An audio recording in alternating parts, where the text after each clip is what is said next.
Okay, we don't need to do all that. We heard the song already. Yeah, we did. Yeah, so I have to put an announcement now. Da da da da da. There we We're go. getting ready to talk video games.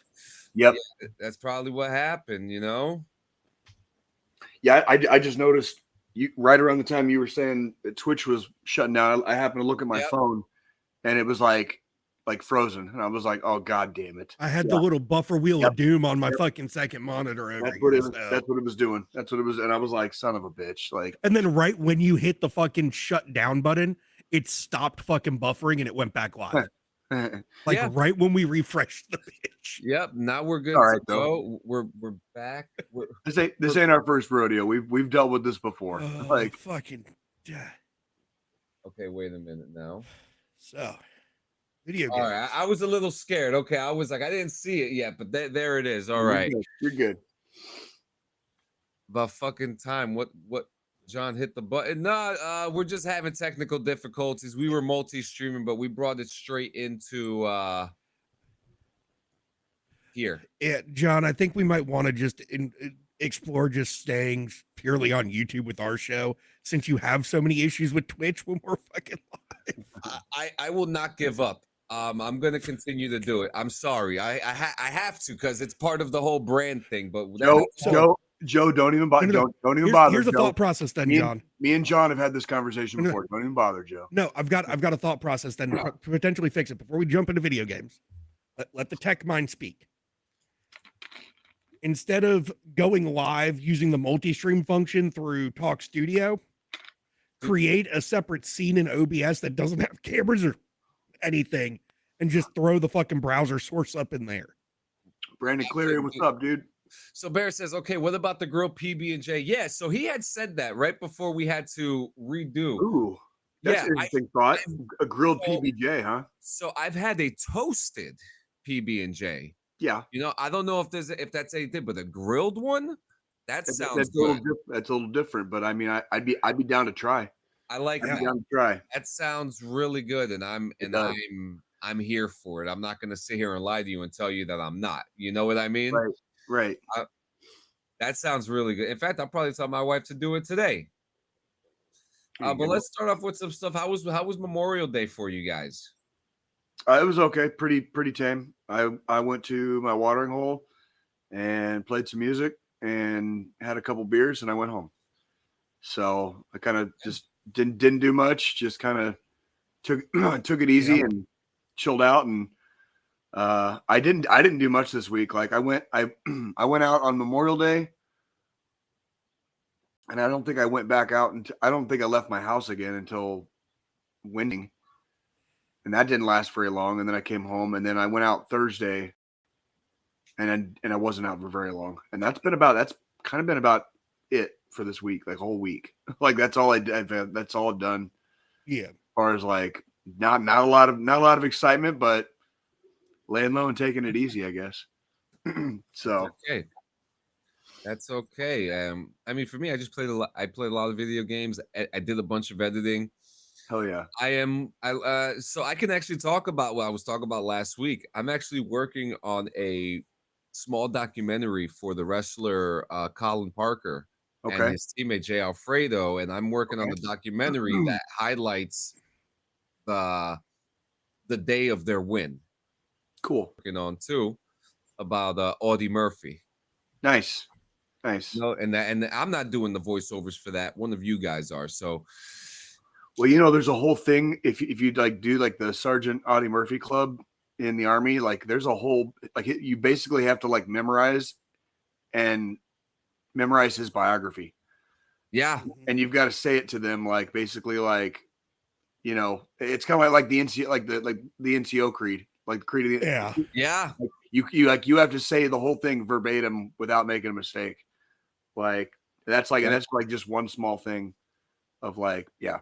I did some Red Dead RP this week. We did the fight train, which this is actually the second week in a row too. First week Bear hosted it. This week the train station hosted because they're an overall company in the server. So that was pretty cool. Got to see people fighting on the train. That was fun. Yeah. Watched some pieces of material this week that we'll get into our review section after Squillini finishes up his week. And then it was for Memorial Day, we blew some fireworks. Nice. We got a fireworks store opening up a couple blocks away from here. Like, so I'm pretty Yeah, I know you're stoked. I'm excited for that. We blew a bunch of fireworks and they had this one. It had a bunch of jet planes on the cover of it. Mm-hmm. And it was like it would shoot red, white, and blue.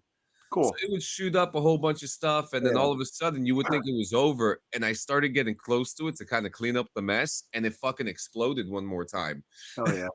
I was like, oh, fuck yeah, okay. Scared the shit out of me, but that was cool, man. I wish I'd gone to a parade. There wasn't really much happening around me, But yeah, now that I'm thinking about it, I haven't like bought fireworks in a while, and they're like, there's plenty of places out here I can get some. Yeah, you know what I mean? It's like maybe I just need to blow some shit up like a little bit. You know what I mean? Like it's always fun to like blow shit up. You got any rage rooms in your area? What is it? A range room? Rage rooms, where you get a base. Oh, I don't know. I'd have smashing shit. I'd have to look that up. I mean, quite possibly and probably. I mean, Kansas City is a big enough metro. Like, I'd be surprised if we didn't. Yeah, there's rage rooms around there. There are? Yeah. See, there you go. Wait, how do you know? Like, when we were visiting, I was looking for shit to do in the evenings. There you go. Okay. And I saw that there were some, but we ended up not doing those. Okay. There you go, John. Ooh, Freedom Fighter with the Black Rifle Espresso this morning. I have coffee. I just need to warm it up. Holy crap. So thank you for reminding me. Yeah, so Squillini, before I go into reviews and stuff, why don't you? Oh no, it's okay, baby. What was that? The kids are having fun this Sunday morning. But Squillini, talk to us about your week, and then I'll start off with some reviews when you're done, man. I mean, fuck, it was a week. It was a week. It was short week. Fucking, it's been more of a fucking weekend though. We Friday morning woke up. One of our cats fucking decided he didn't want to fucking walk anymore.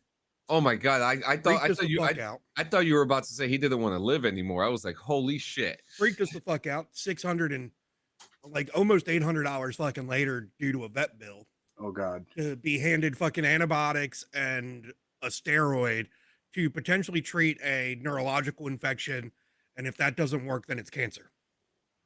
Holy shit! So, yeah. Well, fuck. Pussy cancer is not funny, man. How old is the cat? He's 8. It's like midlife, basically. Oh, that cat's getting there. So, I mean, that's about how old my cat is, actually. It's one of those situations where it's like, if the meds don't work, the only thing it potentially could be is cancer. We wouldn't have like 100% that's what it is.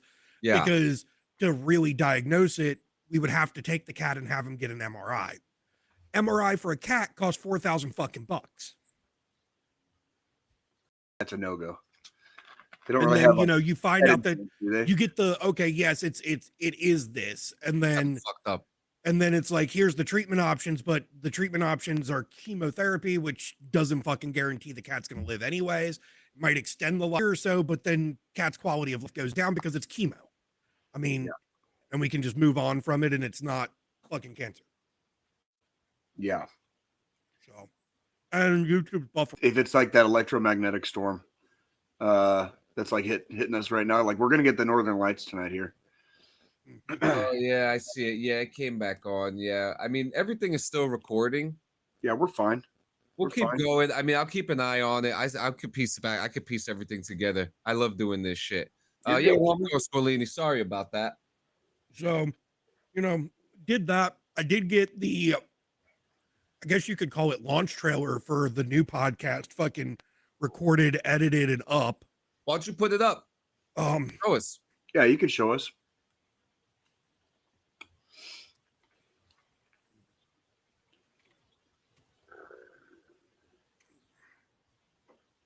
Go pull fucking.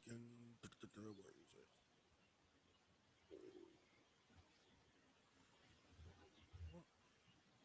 We're gonna drop link to the channel in the chat.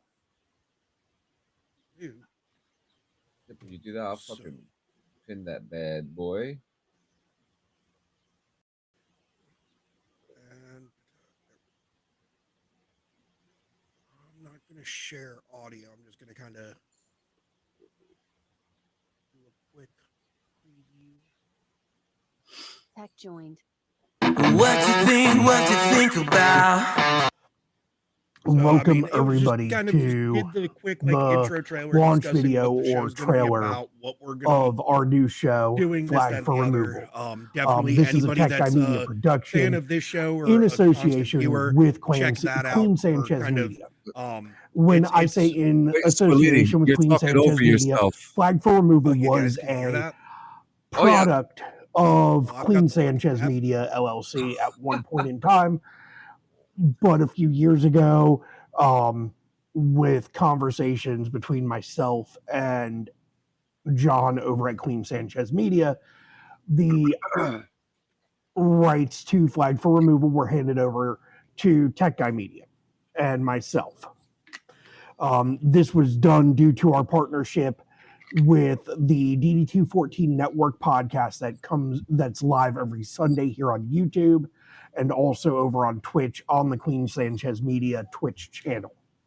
But I'm gonna go ahead and stop that there. If you're interested to check it out, go to the Flag for Removal channel and watch the video. First episode. Hoping to get that recorded this week with Mr. J. Campbell over here. Fucking A. And then We'll have a good time. That'll be part of. It's not gonna fall under the Queen Sanchez Media umbrella. It is, its own separate thing away from that, but it is part of the family of Queen Sanchez Media because it's me. Yep. Clean said, and it's kind of like what you, me, and Laura is. Like, it's part of the family, but it's not. Mm-hmm. Same tribe. Yeah, it's exactly. not part of your portfolio. It's the same tribe. It's just not part of your personal portfolio of exactly product.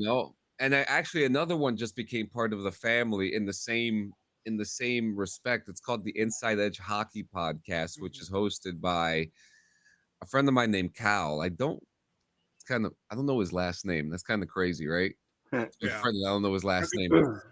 That happens sometimes. We're dudes, you know what I mean? Like we don't need all the details. Yeah. So are you one Joe thing I will Sanchez say now?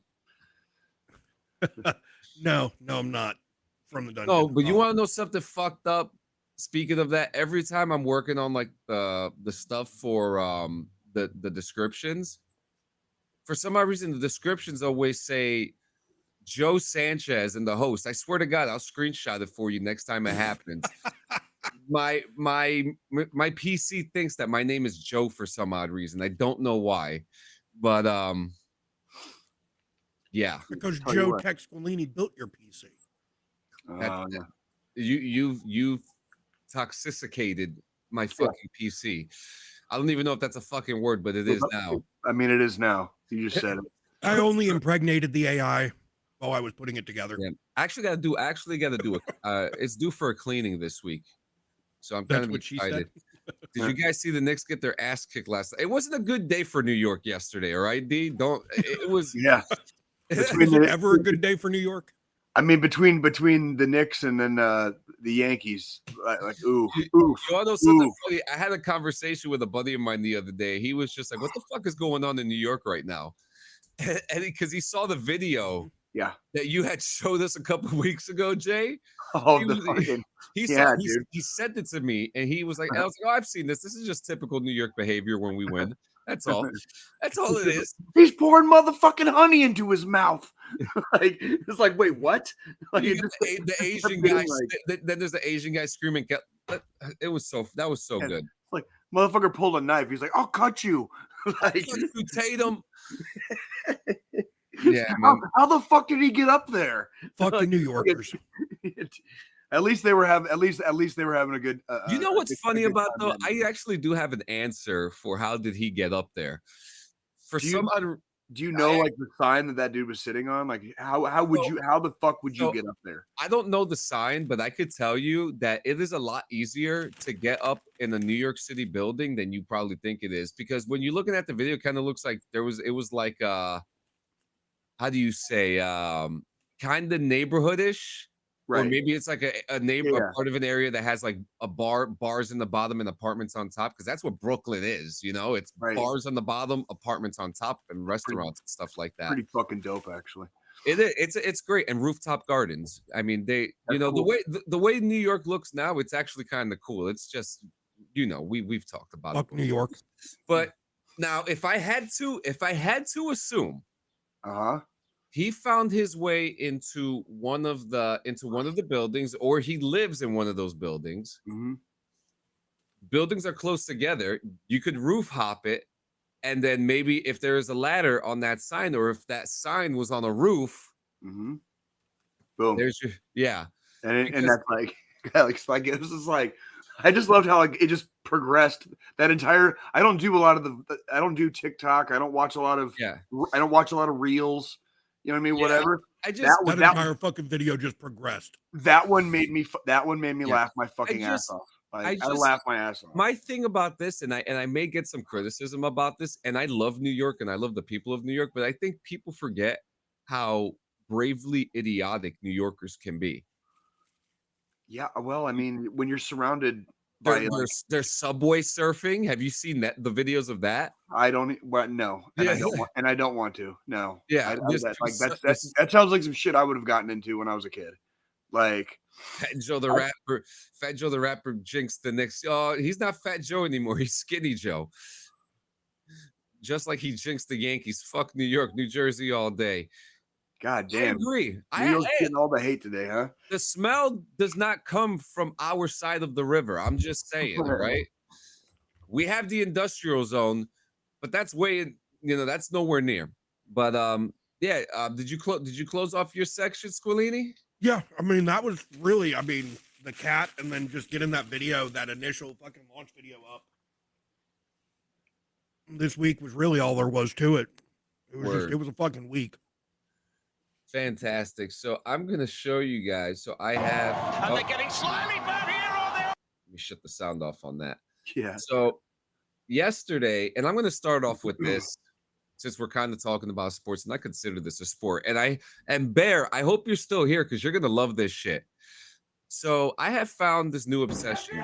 You know, I just subscribed to Joe's page. There you go. There you go. So my wife and I, we always find obscure things to watch at night. You know, usually cops. We're usually watching fails. We found a wrecking derby of school buses, which was pretty cool to watch. That sounds pretty kick ass. Like, but we found this thing called, and it is a Red Bull event called the Soapbox Derby. Fucking A. So I got some footage I can share where I talk about. And yesterday's happened in Iowa. I'm only showing crashes, by the way, so get ready. This is in Iowa? This is a compilation, but yesterday's happened in Iowa at the state capitol. Okay. And they get a small section, maybe like the parking lot, and they turn it into a racetrack for soapboxes. Now, this is one of the most magnificent things I've ever seen in my life, because I thought this was a thing for the 50s and the 60s and stuff like that, you know? Little rascal shit. And these people just get so goddamn creative with this stuff, and it is incredible just seeing what happens. And look at that. Oh my god, they just ate shit. Yeah. It's like, god damn, dude. That's why they're like wearing fucking motorcycle helmets. So when they eat shit. Yeah. Clearly. So apparently one of the only ways to watch this is through Atmosphere TV, which is you need a business to watch. What? Yeah, it's like one of those like office TV channel things, and I'm just like, wait a minute, I own a business. Nice. Yeah. So I'm looking into that, so I don't have to miss these again. But there was a streamer Grand Pooh Bear or some shit like that. So he was streaming it. So I had to watch it with his stupid ass. And but we got to watch it. It was fun. We got to watch the Iowa one. It was great. There was some really good creative ones. A lot of great crashes. One guy broke his collarbone too, which was pretty crazy. Oh, I believe it. I believe it. Like when they start building up speed, and then if you just completely fucking eat shit, you know what I mean? Some guys were going like 35 miles an hour. It's crazy. You'll get fucked up like good, dude. Like, you know what I mean? Like I said when we were last talking about this, we just need to do a DD214 one, make it look like a tank, but the barrel of the tank is a giant penis. Well, I'm glad that you brought this up. I'm glad you brought this up because apparently it is free to enter. Well, and you need a team of 5. And the best part is if you just want to go and spectate, you can just go and spectate. You can just, and it's free. It's free to go. You can just go there, have a good time. You get free Red Bulls if that's your thing. You said the one they just did was in Iowa. Where's the next one? The next one's going to be in LA, I believe. I have there's one coming to Kansas City. What? Yeah. I was going to say, because the Iowa one wouldn't have been that far for me. Soapbox Rakes, Kansas City. I'm trying to look for the. So this was Iowa. D, all your comments are just telling me is don't go to fucking New York. That's North Jersey he's talking Jersey. about. And yes, I did hear about all that stuff. It's all crazy bullshit. This is exactly why I don't go to that part of the East Coast. All right, so the next one is in Utah on June 14th, and then the next one is Los Angeles on July 19th. Okay. And then this one is View Event Info. What is the Red Bull Soapbox? So they actually have a TV show. I guess I thought there's one coming to Kansas City. I don't know where I can find the schedule for it. Yeah, we'll figure it out. We'll figure it out. Yeah, that'd be fun to go check out. I've never been one of y'all. You what? Talking to From the Dungeon. Yeah, this is. I mean, it's great. It was fun to watch an actual one live, seeing some of the creativity that went down. So it was great. Let me go through this. Did you hear about someone getting killed on 80th Street? I heard about all that. I saw a massive car crash on Route 17. There's always car crashes on Route 17. And that sheriff that fell out the window in Jersey City out of the courthouse. Oh, I heard about all that too. Something happened here in the KC Metro. It wasn't exactly Kansas City. It's a place called Excelsior Springs. A fucking car like ran off a fucking embankment and it ended up into like the roof of a veterans hall. And apparently, this is the fucking second time since February that shit's happened. They just had their roof replaced from a previous incident in February of the same shit. So there's something wrong with the road. I think it's time that they sell that building and go somewhere else, because how are they going to get insured? They just replaced 2 fucking roofs in like 3 months. I mean, it's technically not their fucking fault that, people don't know how to fucking drive, but it's at what point is the insurance company going to be like, fuck you, dude, we're not insuring your roof anymore. Yeah. You know what I mean? Like, well, the driver of the vehicle that crashed, their insurance has to cover that damage. if they have insurance, right? Oh yeah, true. Yeah. Because there was one guy the other day, we were coming down the fucking interstate. We were doing and he was just fucking like zipping and swerving and fucking like going at least $120. Hell no. And he's driving a fucking Audi R6, a legal ass fucking window tint all the way, like blacked out windows all the way around. And I'm like, dude, you're gonna fucking kill yourself. Mm-hmm. You're also making yourself a giant fucking target because you got a legal ass window tint and you're driving like a fucking lunatic. Yeah. You're going to kill somebody else. And you're probably a fucking drug dealer because of that illegal ass window tint. Right. Because they also, like, a big thing in the South for some people is like even like tinting your taillights and headlights.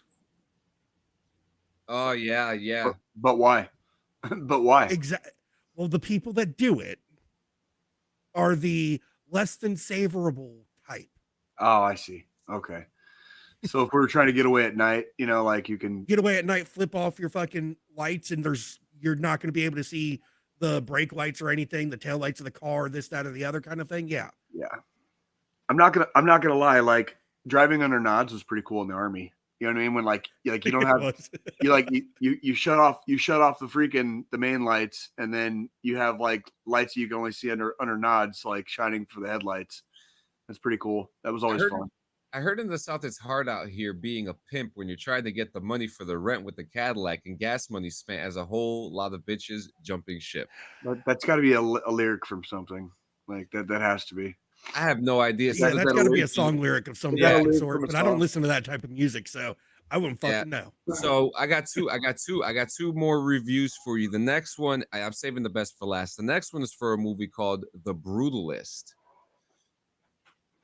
Oh, it's from a movie. It's from Hustle and Flow. Hustle and Flow. Oh, yeah, it's been a while. So we got to watch this movie called The Brutalist. It is an Oscar-winning film with Adrian Brody.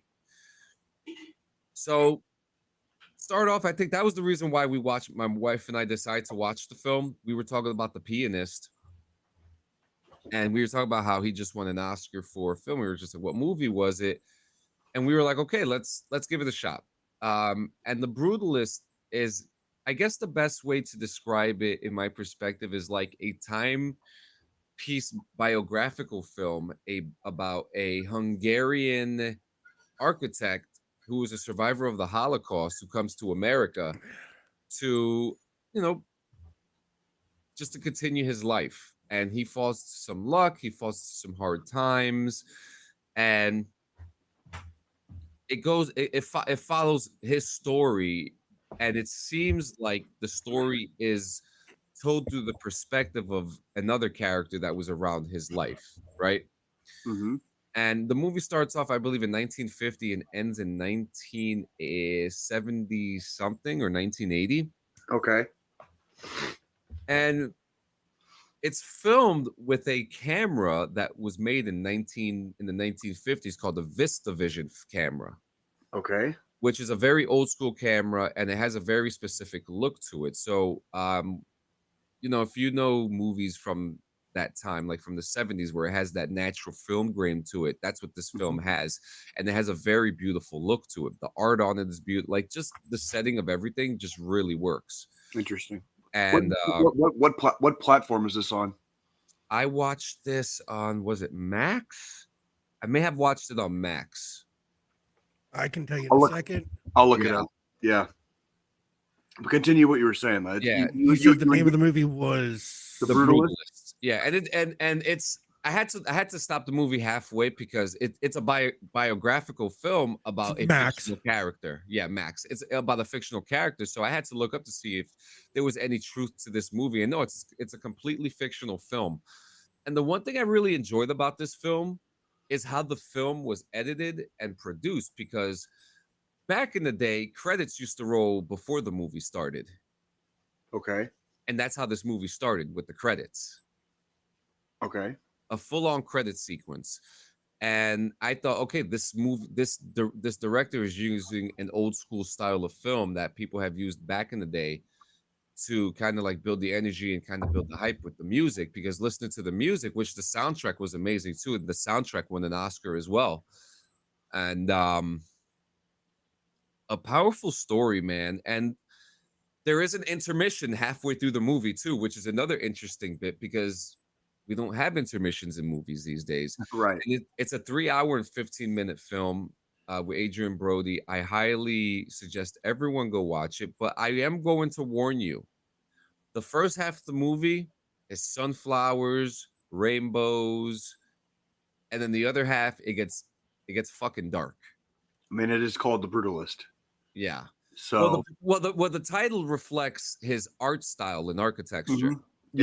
If you're familiar with how it is, but if you think about it, with the name, it kind of does add in a little double entendre there. Yeah, right. I mean, I laughed, I cried, I cheered, I screamed. It was a. By the time we got to halfway through the dark parts of the movie, my wife and I had realized, like, this is why this movie won an Oscar. Interesting. or a few of them for that Yeah. rather. Very powerful movie. I think it's a great movie of our time, and it has themes of social identity, Mhm. the rich perspective of the poor Okay. and immigrants as well, Mm-hmm. and a little bit of hope. A little bit of hope with a dribble of darkness in between. Okay. I can dig it. I can dig it. Yeah, let's see. Squid Game season. There were They before did the dumb thing yesterday on Netflix, which was like Okay. a big festival. Okay, no, wait a minute, because like something happened last night before I get to my last review. Something happened last night and 10 trailers got released last night from different platforms. Okay. Netflix, Max, Apple, like a whole bunch of different companies were like competing for fucking views with new trailers that came out last night. And this happened in the middle, like at night in the Yeah. evening. So It just bursted out. There was a ton of trailers that released. we'll circle back and talk about that once after your last review. We'll let you get Yeah. that last review in real quick. So we're going into Netflix right now. But Let me fucking tell you. We watched the new documentary that is on Netflix about Osama bin Laden. Okay. Everybody knows the story. For the most part, yeah. Yeah. Now, but what some people don't know that there's always been a story since before 9/11. There's always been a story. Oh, yeah. There, and some people don't know that it didn't. Some people don't know that it didn't start at 9/11. Oh no, I remember reading about him in the newspaper in the late '90s after the bombing 88. the bombing of the USS Cole. Yep. You know what I mean? Like that was like Oh. this was like 90. I think it was like 98, 97 or 98. I Yeah. was still in high school, but Yeah. but we knew who masterminded it like then, and I remember reading his name in the paper back then. Yes, and So- then and he was even interviewed by a journalist in 1988 as well, Mhm. which was kind of fucking crazy. But the documentary, the first 2 episodes, it's a lot of things that we already know, but it's kind of like the buildup. But in between there, they add stuff in there. You actually have Leon Panetta speaking in most of the documentary, which was very interesting. Interesting. Brenner from the CIA, from I believe, who was Brenner? Your sound is playing too, by the way, Squillini. I can't remember what Brenner's role in the whole thing was, Mhm. but it talks about the transition from Bush to Obama. Mhm. They talk very lightly about the weapons of mass destruction situation, very In- lightly, which for what, like in Iraq? yeah, Iraq was Yeah. kind of a debacle, and Yeah. which is not to say aspects of Afghanistan weren't a debacle either, because we had every reason to go into Afghanistan after 9/11, but why do we stay there for 20 years? Well, You know what I mean? And let's talk about it begs a lot of the questions. Yeah, and you know it what I talks mean? about one situation, and this is something that, I mean, if you've looked through the files and read through the stuff, you know about this. There was an issue. Was there any weapons of mass destruction? They never officially found. We know we do know that they had some because we gave it to them. You know what I Yeah. mean? So we knew that they had some. We had some. I don't remember them ever actually finding anything. Yeah. After we went into Iraq. Yeah. I was gonna say they was had more- them because we gave them to them. Yeah. But when we tried to go and take them back, so to speak, Yeah. poof, they were gone. Yep. And that's what I mean. Part of a little bit of that kind of bleeds into that situation too. Yeah. But there was a situation, and if you guys know about this story, if you guys read through everything, and I want to talk about this day, and this is a major fail on the CIA as a whole. There Mhm. was a situation where they found an asset from Al Qaeda that Mhm. they thought that they were able to turn. Okay. The asset went missing for a few months and then ended up being with the number 2 of Al Qaeda. Okay. Said that they were able to turn them. So they set up a meeting in a CIA base, and no one searched them. The guards didn't search them at the gate. No one decided to Do their job. exactly. And what do you think happened to the 6 or 7 CIA agents when they met with that asset? It got blown up, probably. Yep. Every single one of them dead. Yeah. It doesn't fucking. I mean, That's- it's the fucking CIA. And it's Well, but this is well, what this They're is why not I the like brightest on the fucking planet. this is why I like this documentary though, because it talks about every single major flaw.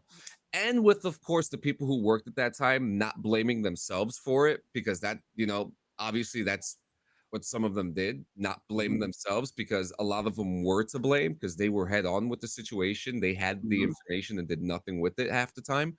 Right. But they deep dive into that stuff, and they speak to members of the CIA who were actually in the room when bin Laden was caught, members who were part of this situation. Well, I do want to say too, like anytime you're working with intelligence, there is a big difference between actionable intelligence and just collecting intel. You know what I mean? Like there's a big difference because you can't just take everything at face value. You can't go kicking doors down just because somebody says maybe. You know what I mean? Like if there has a story about that. It has to be fucking actionable. If it's not actionable, you could be getting people killed for all the wrong reasons on either side. And you know what?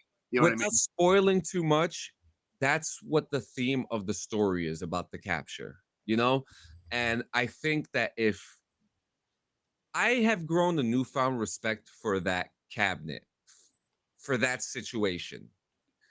They certainly dealt with a lot.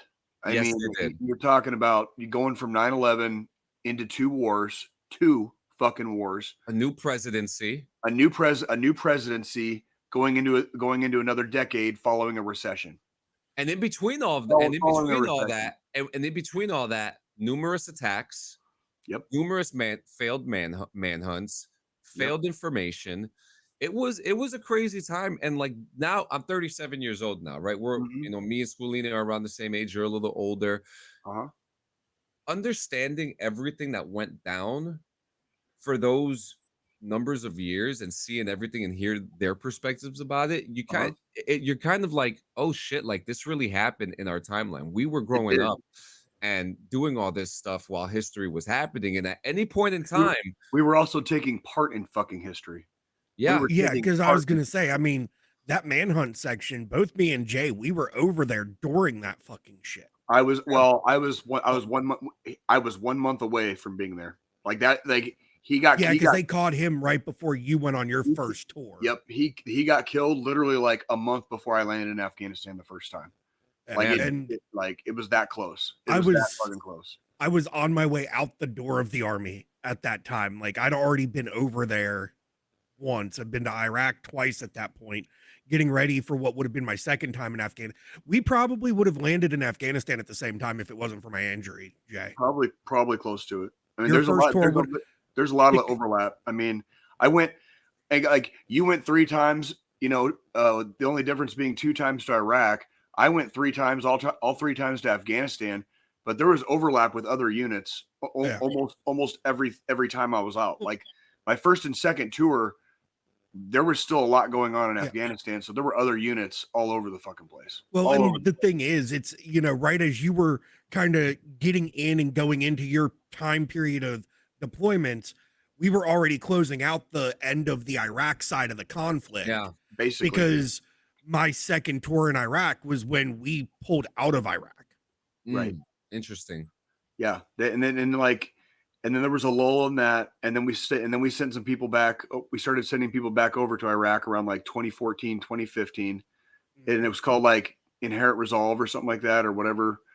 And it was more just peacekeeping mission at that point. It was peacekeeping and trying to train up the Iraqi military and security forces or whatever the fuck they decided to call themselves policing matters. And because it was a lot of MPs in the end there in Iraq, because there was a lot of training their soldiers and troops how to do policing maneuvers. Afghanistan was a whole different can of worms. It was so I highly suggest everyone to watch this documentary. It's 3 episodes, First episode's like 30 minutes, second episode's like 50 minutes, and then the third episode's like 90 minutes.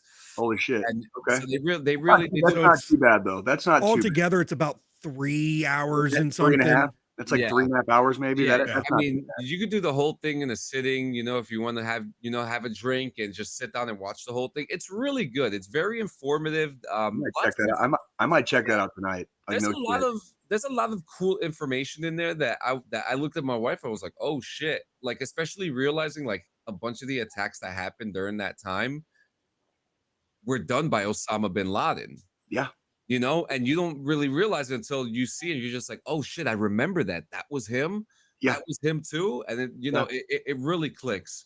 It really clicks. Amazing documentary. So I want to go back to some of the things. You got to watch the documentary Heavy Metal and Baghdad about that metal band from Iraq. That sounds like a fun one. Yeah, I'll check that out. Did you guys ever watch the HBO TV series about Saddam Hussein and his family? No, but I am somewhat studied on Saddam Hussein and his fucking 2 asshole kids. Fucking so I know one of his sons had an imposter. I think they made a movie about that. That family was into some shit. It was crazy, yeah. Like beyond like it was bad. Like Yeah. It's like, okay, maybe there were no fucking weapons of mass destruction in Iraq. Maybe it's also not a bad thing that Saddam Hussein went bye-bye. You know what I mean? Like it's kind of like it's like 6 of one, half dozen of another. Like both things can be true at the same time. The best way to look at it was, did we have a fucking reason to be in Iraq? No, probably not. Probably was not. it probably a good idea for us to go in there and take Saddam out? Well, depends on how you fucking want to sleep at night and your moral obligations in that scenario. Because let's look at what happened. You know, it's one less fucking terrorist leader in the fucking world. So, well, look at what happened when they called Osama bin Laden. They went into a whole nother different country without telling them. That's Pakistan. Yeah. Yeah, Pakistan. Invading airspace. Oh yeah. And where they found him was like right next to like Pakistan's yeah. It's like Pakistan's equivalent of like West Point. Yeah. You know, it's like a fucking military it's a base, basically. It's a military training fucking facility. Like, and that's like when they found him, like that's why we had so much trouble getting him in the fucking first place. Is like, like they're a very insular people. They're a very insular people. So if you're not in with their crowd, good fucking luck. And then that's fucking, to them, he was a fucking holy warrior with all the fucking shit he pulled. Yeah. You know, I love how you talk about that too, because I watched a video recently of a content creator going to the compound, and I think he went there April of this year. Okay. And when he went there was a bunch of kids there, just, you know, because the compound's gone. Right. They're just playing on the rock, right? Playing in the rubble. Yeah. And it's just grassland there, and all the kids are playing on there. And like all the kids went up to this guy who was recording, and they were telling him like, oh, are you here to see the compound and stuff like that? And one of the older kids was just like, yeah, I remember. I lived in that house right there, which was right across the street from where the helicopter crashed. Mm-hmm. And he was like, yeah, I saw everything, and everything was scary, but none of us knew that Osama bin Laden was in that house. Right. And that one kid was mentioning how there were kids and adults that would come out of the compound and play with them, and that they were the nicest people they ever met. But not one of those kids that will go out of the walls were any of bin Laden's family members. It was the other people who were living in the house and their families. Yeah, it was the help and the servants and the. It was like the courier. There was a courier in there. One of the bin Laden sons. Did the movie mention at all like Tarnak Farms, like outside of Kandahar? I'm going to be honest with you, in Afghanistan. I think it did, but very lightly but I think it talked about it more in the early days. But it would have been like before. It would have been before,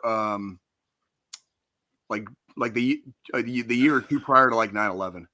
It's like when he was like they had Al Qaeda there training, and they were in the yes, they do.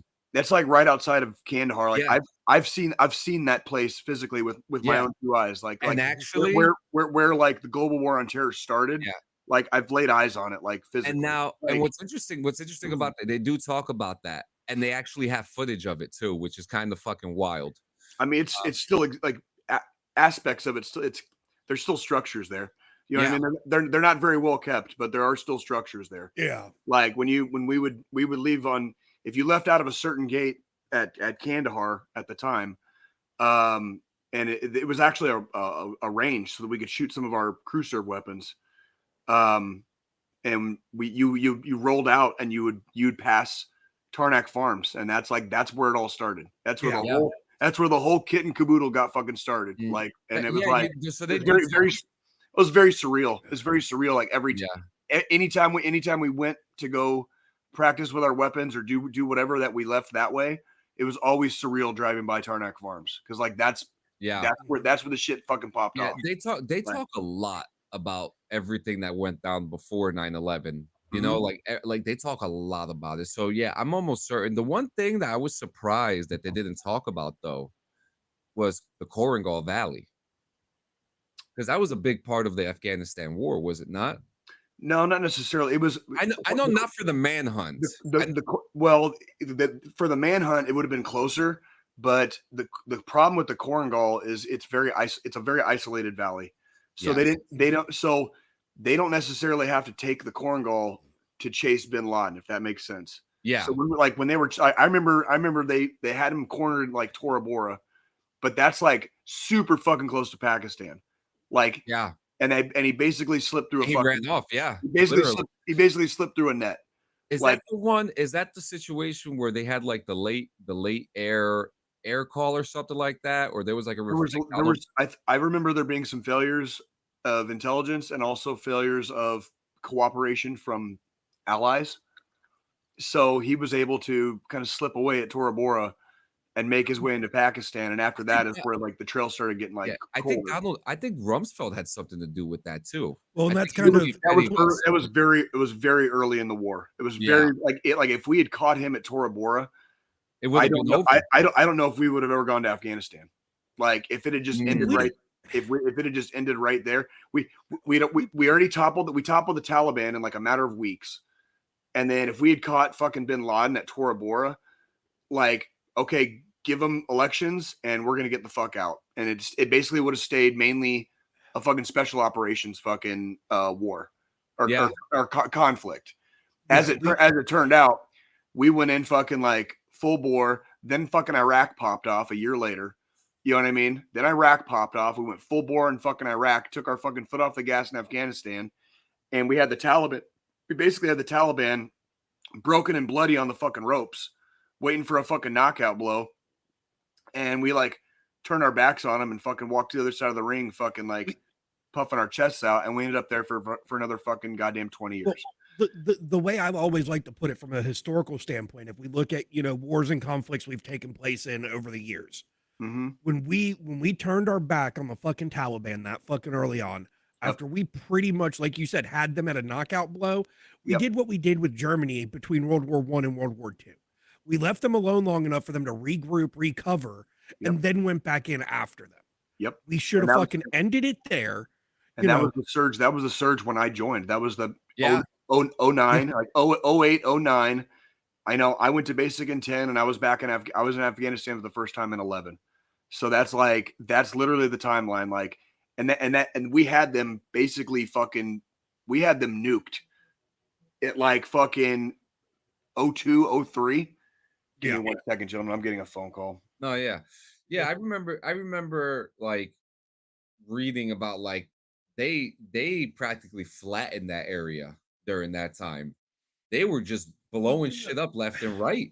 We wouldn't have been there for 20 fucking years if we didn't leave the Taliban alone long enough for them to regroup and recover. Yeah. And that's really, that's one of those things that, like, I always like to say, the US, we learn from our mistakes in the past with, like Germany, with fucking, even, stuff, yeah. with Japan, fucking with Korea, we used fucking things that we've learned from fucking between World War I and World War II, especially like Korea, where we have permanent installations in fucking Korea now on the south side of the fucking border, because we don't want to leave North Korea alone long enough to fucking let them fuck around and find out. And, what we did with Afghanistan when we turned around and reshifted our focus to Iraq, was we let Afghanistan recoup. We let the bad guys fucking recover from this fucking giant ass fucking bloody knuckle bare fucking hand boxing match we just had. And we And fucked them then up. we go back in, and now we're we stuck fucked there them for up. 20 We fucking fucked them up. years because, you know, we let the guy we're going after fucking slip through the fucking crack.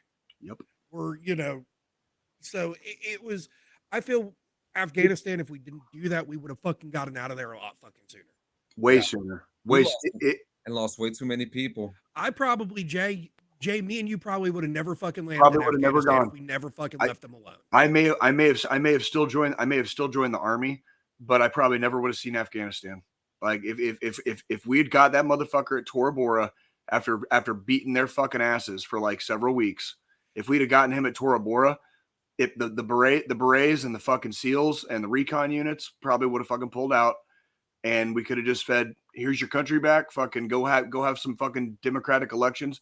Good luck." You know what I mean? And we wouldn't have necessarily had to fucking stay there. You know what I mean? Well, and So, the thing is, Yeah, From thing is, the dungeon, you're not wrong. It's a very different culture, you know, over there. But that's why a lot of the things we did and the way we operated during the wars, that's why a lot of the shit just didn't work.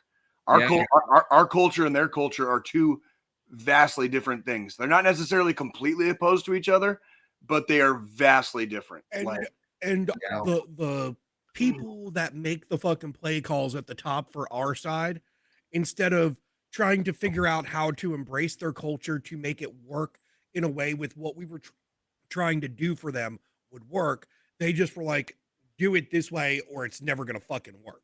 Well, and there was a lot of can kicking too, like Yeah. kicking the can down the road, where it's like you got commanders in certain at certain echelons and certain elements, they're only there for a year, and then they rotate home, you know, or they're only there for 9 months and they rotate home.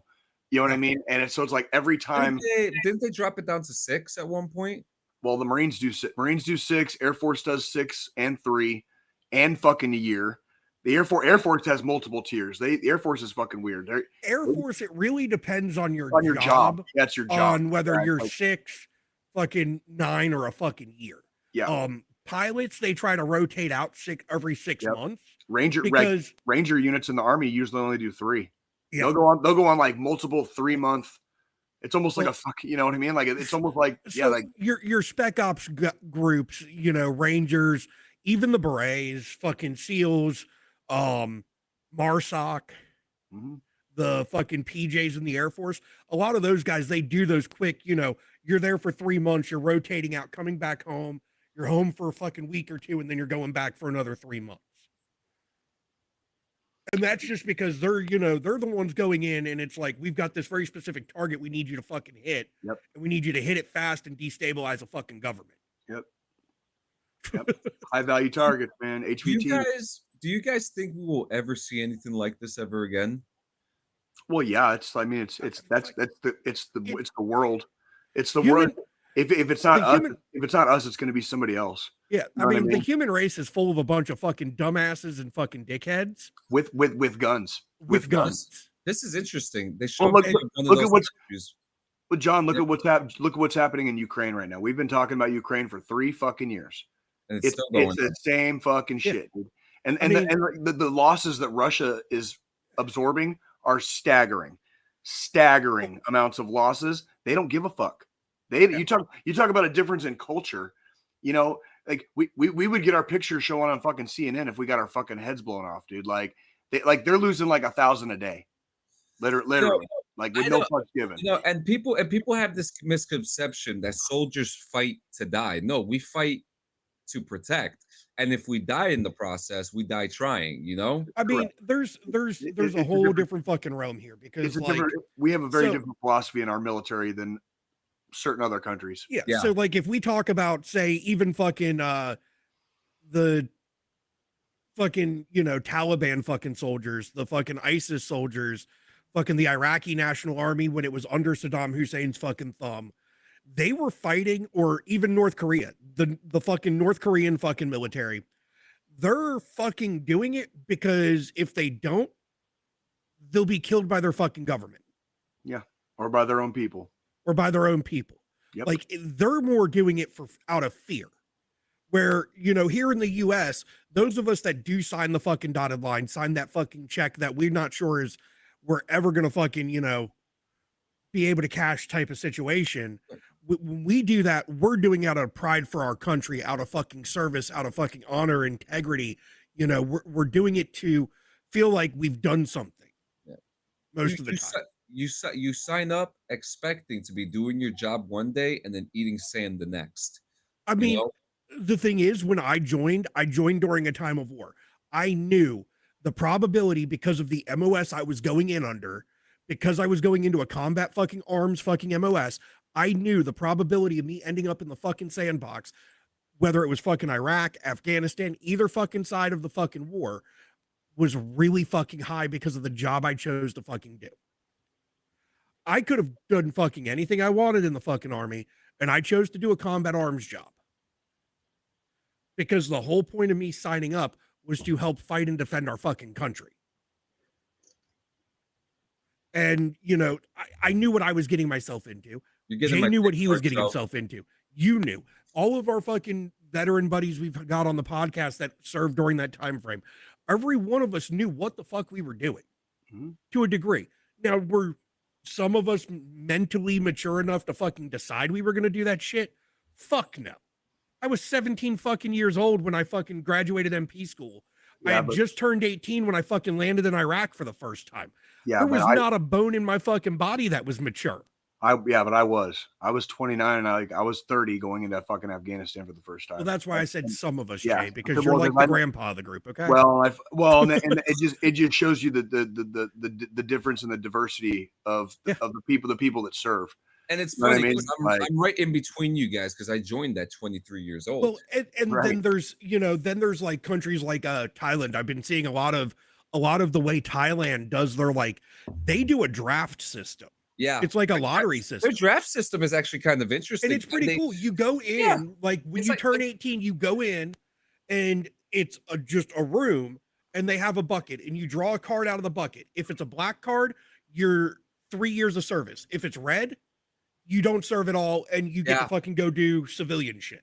It's cool. They actually treat it like a celebration, and it's really cool. I saw videos of it too, and I went down this rabbit hole because I found a video of men celebrating not getting service, and it was one of the funniest videos I've ever seen. It's so fucking like the Thai people, like the videos I've seen, it's always these really flamboyant guys.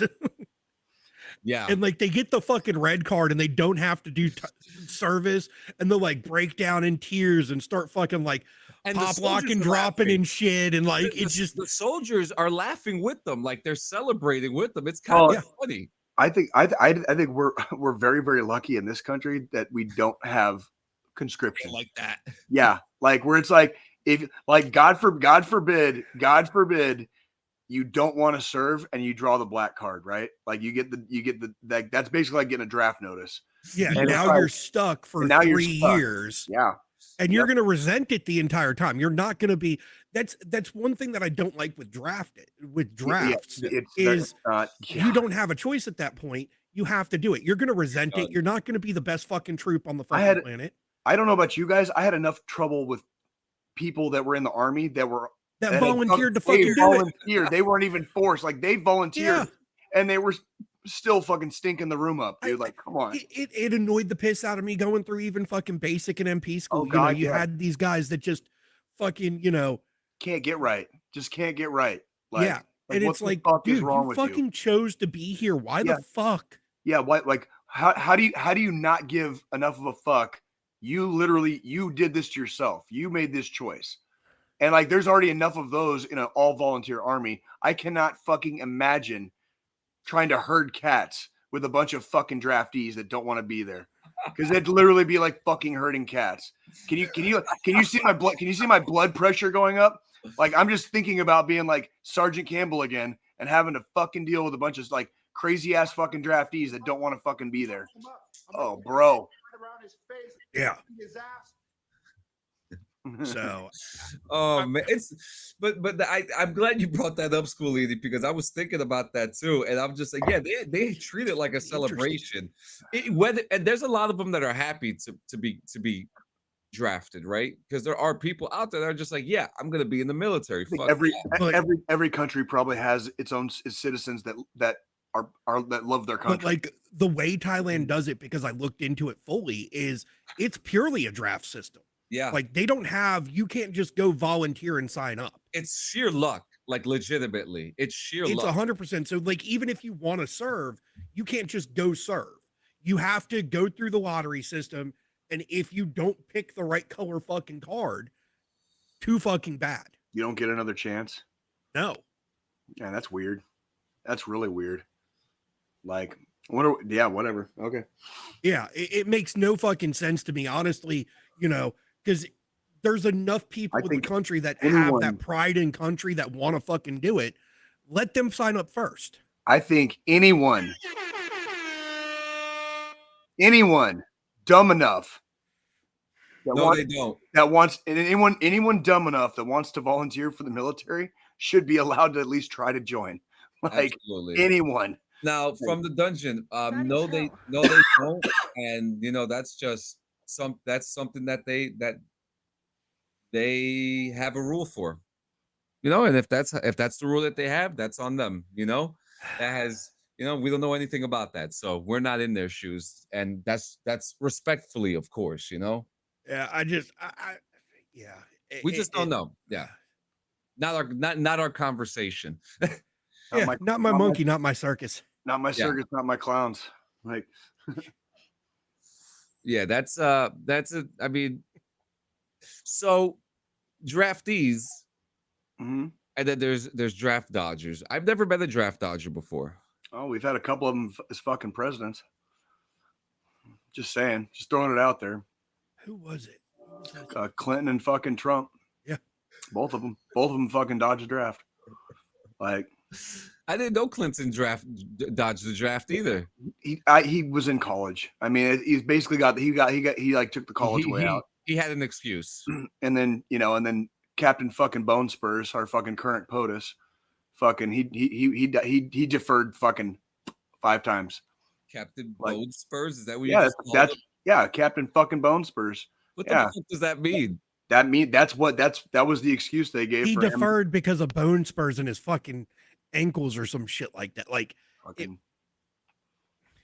yeah, that's like so. Yeah, he dodge a ball. But that being said, I will barely dodged a fucking bullet. Well, dude, like that I was just gonna say that being said,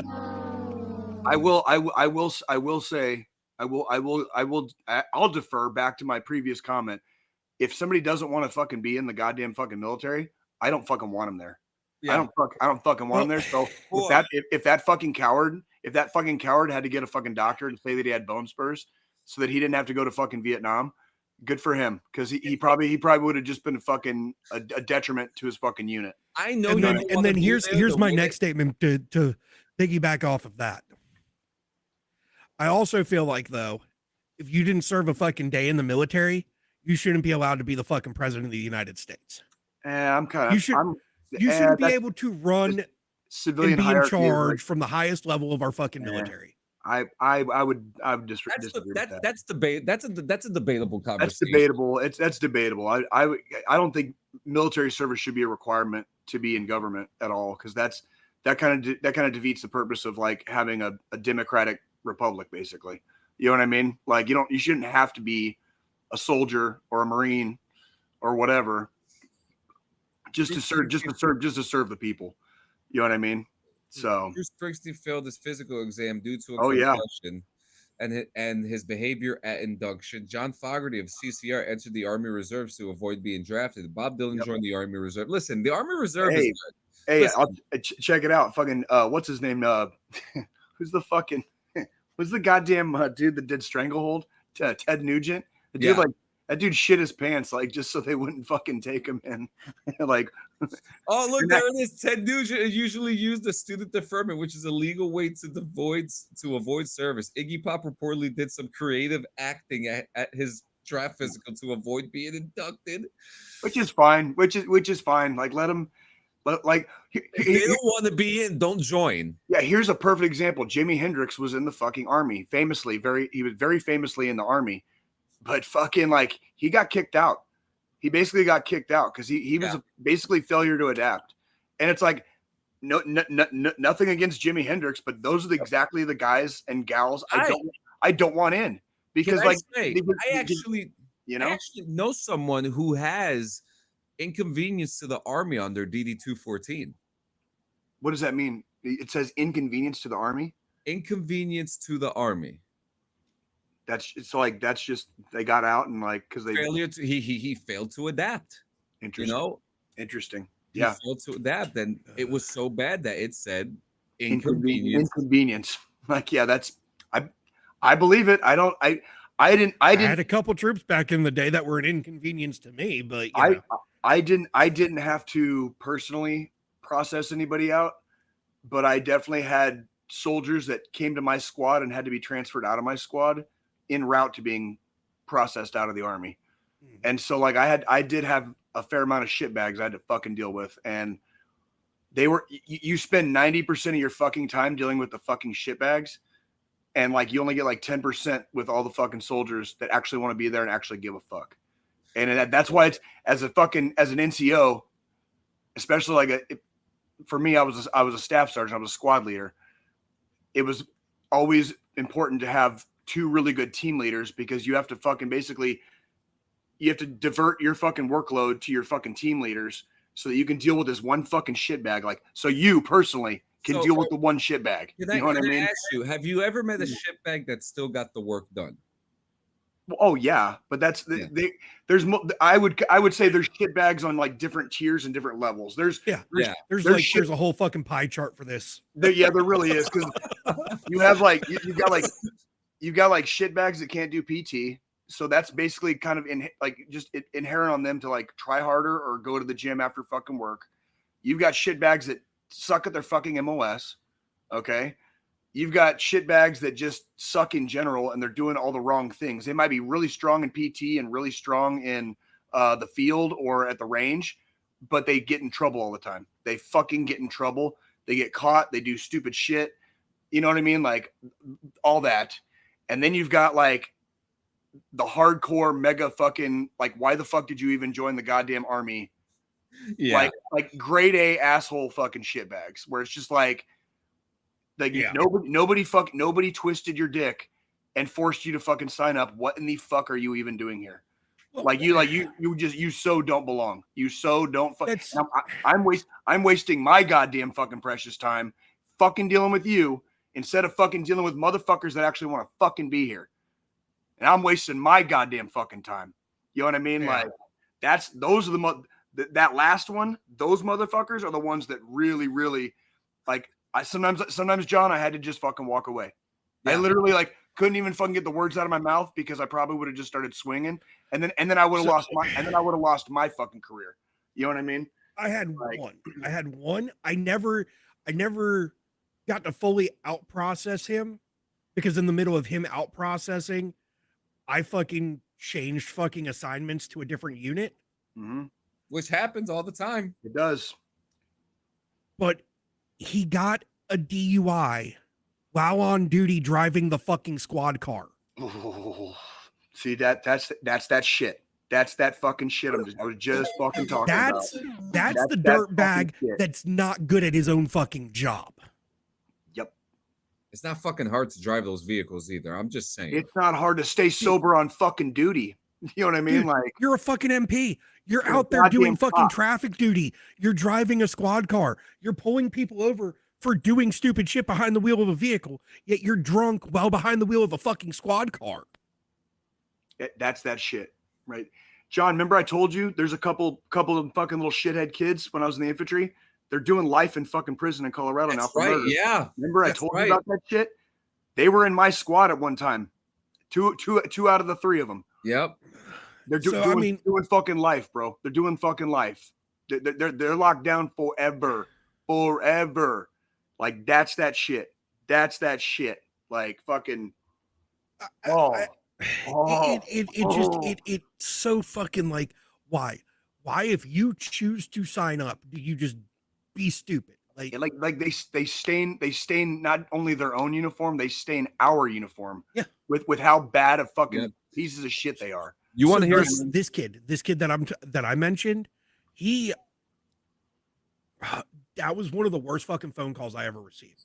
Oh, I bet. Because you want to know who pulled his ass over? Oh no. Tell me it wasn't like Sergeant Major or fucking like a captain or something. Our fucking company commander. I knew it. I fucking knew it.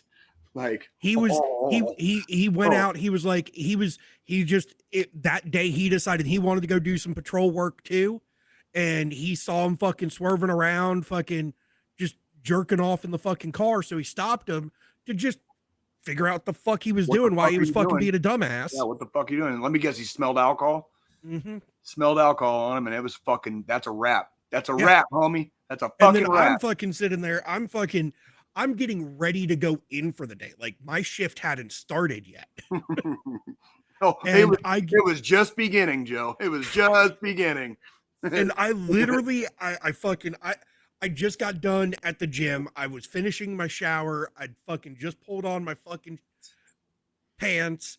I was getting ready to blouse my fucking boots. And there goes my fucking cell phone. And I look at it and I'm like, what the fuck is the commander calling? What's up, sir? Staff Sergeant Squillini, can I help you, sir? What the fuck, Staff Sergeant? This is the motherfucker, blah, blah, blah. I'm like getting my ass chewed out on the fucking phone. And I'm like, I just got here, sir. What the fuck? I'm not even fucking at work yet. I haven't even gotten there yet. What the fuck? I haven't even gotten into my own POV to get to the fucking station to get my fucking squad. I don't even know who's in trouble yet. Like, dude, like which motherfucker did it? From the dungeon, to answer your question, they had already been chaptered out of the army. So this happened. They ended up staying in the Colorado Springs area. Two of them got caught up. They tried to rob a coke dealer, and they ended up killing the coke dealer in a gunfight. And so both of them are in jail for life. Another one, the third one, was captured in a fucking motel room with fucking firearms and drugs and fucking other things. So I don't think that one's doing life. That one's probably doing like a decade or two. The other two are down for life. They're like they got life in prison for murder. Yeah. And they were out of the army. So we didn't they were already gone. But it basically like they were in training with us to get ready to go to Afghanistan the following year. They got kicked out of the army before we went to Afghanistan. And while we were in Afghanistan, the news came out that they had been captured for fucking murdering a coke dealer and fucking. So, god damn, dude. Like, do you want to hear about two shit bags I was around? Oh fuck yeah, bro. So, and I'll keep up short. So the first one, I can't remember his name, but and this happened in boot camp. Okay. Mm-hmm. I was a sick call warrior. Okay. I'll say it right there. I went to sick call a lot because of the food. Still love you, John. Still love you. No, but the reason why I was a sick call warrior boot camp was because of the food. Because I would get allergic reactions to the bananas and stuff that was touching the bananas and stuff like that. I got bit by a spider once too on the back of my neck. That was bad. And so yeah, bad luck. Bad luck. It still blows my mind that you're allergic to fucking bananas. I know, it's crazy. And I finally met someone else who's allergic to bananas too. And but amongst that, so this guy, I had fucked up my ankle towards the end of boot camp. I was scared they were going to leave me behind to do another week because I had missed some PT. Mm-hmm. But I had told Drill Sergeant I could still do the PT test. I'll work through the pain. Fuck it. Like, it's not that bad. It's just an ankle. I could still do push-ups. I could still run. Like, whatever. I'll do it. And I did it, fantastic. But there was like a 5-time period that I went to the hospital to get my ankle checked out so that they could clear me. And every single time I was there, I saw this guy. And the last time I saw him, he was actually cuffed to the chair because in boot camp, once he got his cat card, whenever we would leave and he was in one of the trailers, he would escape the base and go out to the bars and stuff. And the taxi drivers wouldn't question him or the gate guards because he had a cat card. They would just, scan it in and he would go in and out. He got caught every single fucking time. And every time I saw him, he'd be like, yo, you got any tramadol? And he knew what I was there for. And he would always ask me for tramadol. I'm like, dude, get the fuck away from me, dude. Yeah, like what the fuck? No, I don't. And every time I saw him repeatedly, he thought we were friends because we saw each other. Yeah, all the time. You know?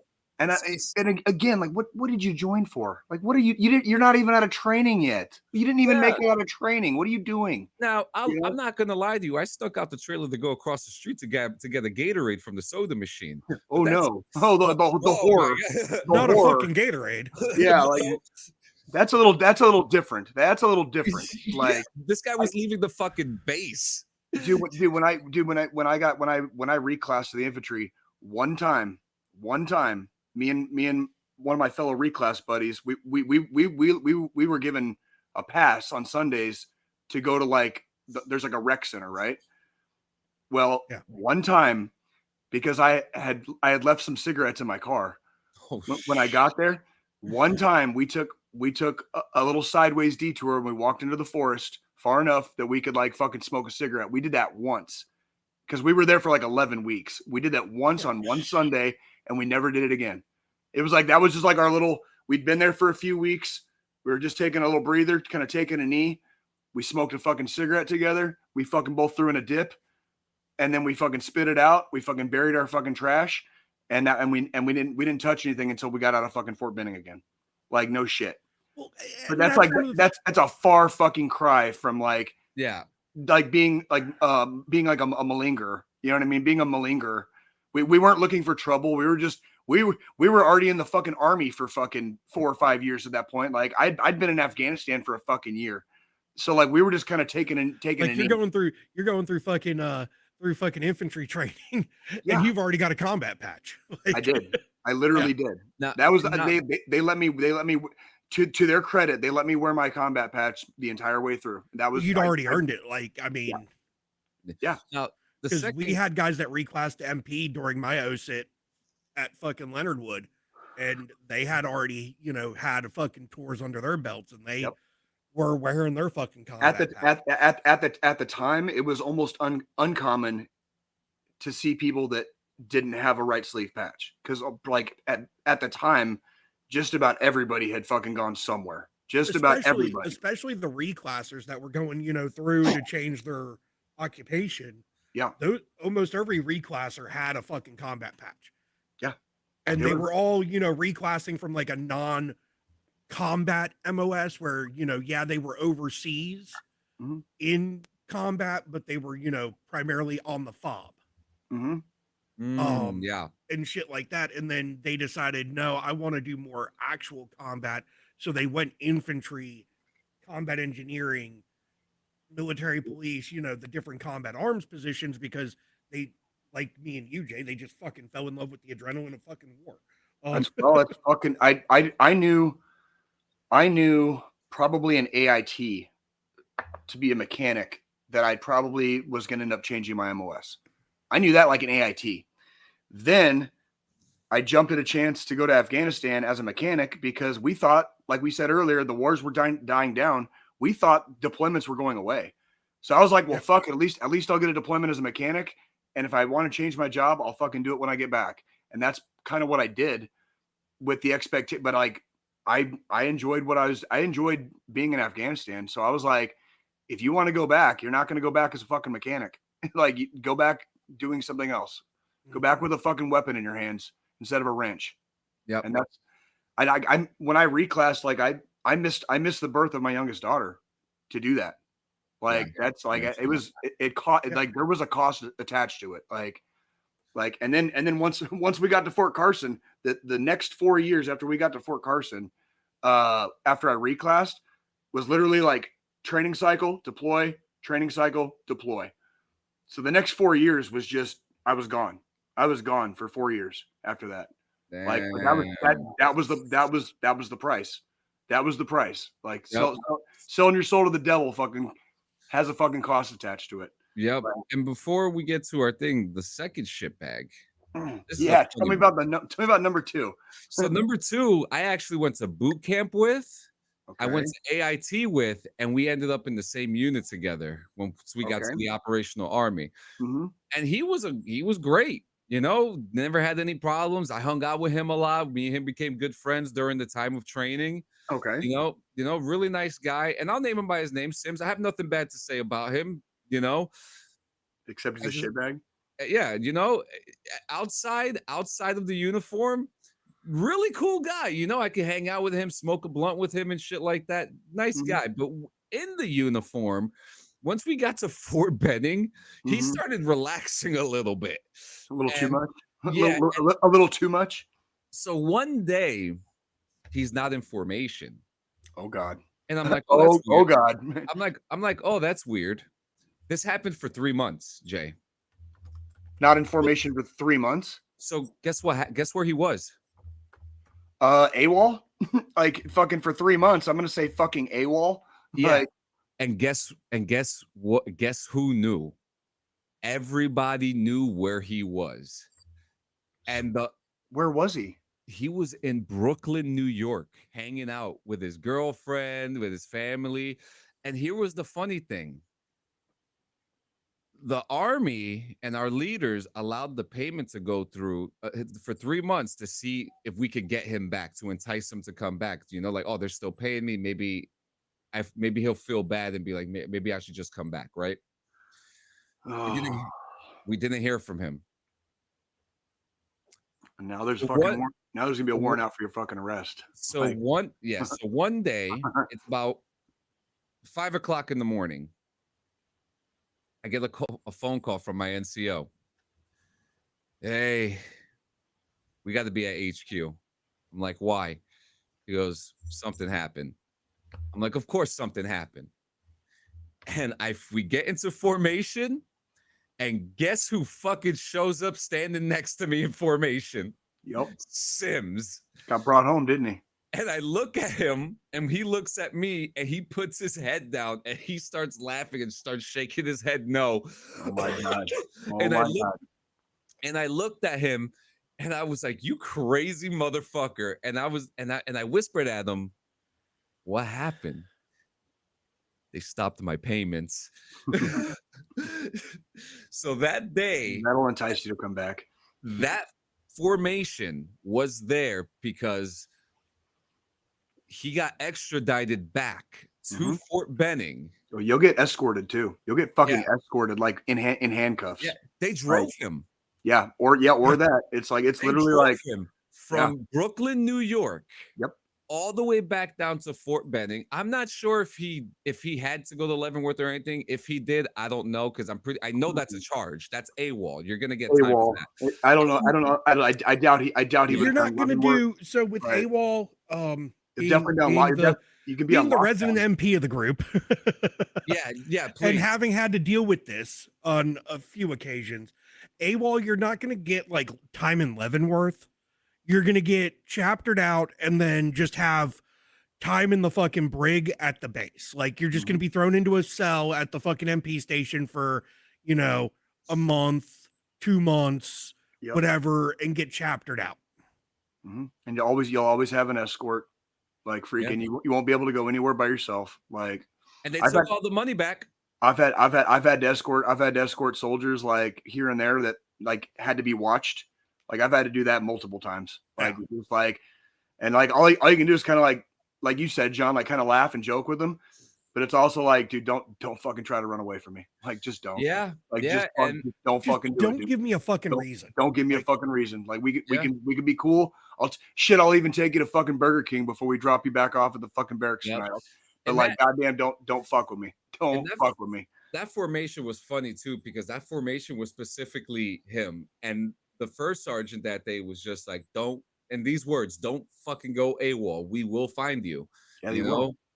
They we will. will find. You know, Well, and When you sign that contract, you owe that time, especially if they're fucking paying you. Especially, just like if you're working as a contractor for roofing or something, if you are contracted for that job for a set amount of time, you have to be there. You have to do that. That is correct. Well, that's like Randy Orton, for instance. Randy Orton, Orton, he joined the right. fucking Marine Corps and then went fucking AWOL. Yes, he did. For a short period of time, and then they caught up with him. The matter was fucking handled, and then he was released and he went into the fucking WWE. Yeah. But I mean, they're going to fucking find you. Oh yeah. You're not getting away. Even if you get away for like a while, you ain't getting away forever. The first time you get pulled over and they scan your fucking your driver's license or whatever the fuck, you're done. Your state ID gets fucking flagged at that point. You go AWOL, your social security number, your birth certificate, fucking every little document you have to prove you are who you are is fucking flagged in a national database stating that you have fucking eluded the fucking military, you have fucking ran away, and that you're you're wanted, and that like you will be there's taken a to warrant, jail. and it's one of those warrants that local cops don't even call to check to see if they want you back. No, it's an automatic. You're going in cuffs and being brought back to whatever base. And it's actually, there's someone that my wife and I know through acquaintance who joined the Army, and then a group of friends that my wife and I know went to said base to pick up said person, and they've been AWOL for the last 20 something years. They got caught a couple months ago, and now everyone that was involved in that drive-through, they're all in jail right now. Every single one of them. Don't fuck with the government's money, dude. Do not fuck with the government's money, dude. Like the one guy I haven't even seen since they did the pickup, and that was like almost 20 years ago, and I haven't seen him since. I mean, I believe it. I mean, they don't play with that shit. Like you can get away for like John, like you just said, 20 years. It's gonna catch up eventually. Like you will get caught eventually. And the thing is, the big thing is with AWOL, the punishment, the severity of the punishment depends on how long you were gone too. Yeah. So, if you're only AWOL for a week, you might get fucking 2 weeks in the brig and then released fucking out of the military with a dishonorable discharge, and that's it. 20 years, you're probably going to end up in fucking a place like Leavenworth. Ooh, that's a good because question. you've been a fucking wanted person for fucking decades at that point. This is a good question. Does anybody have insight on this? So Depends on who you are and what you did. Yeah. So first off, there's different types of military prisons. Gitmo is a military prison, but it's not, There's things that fuck. Me as the local resident MP, I am still not legally allowed to fucking talk about.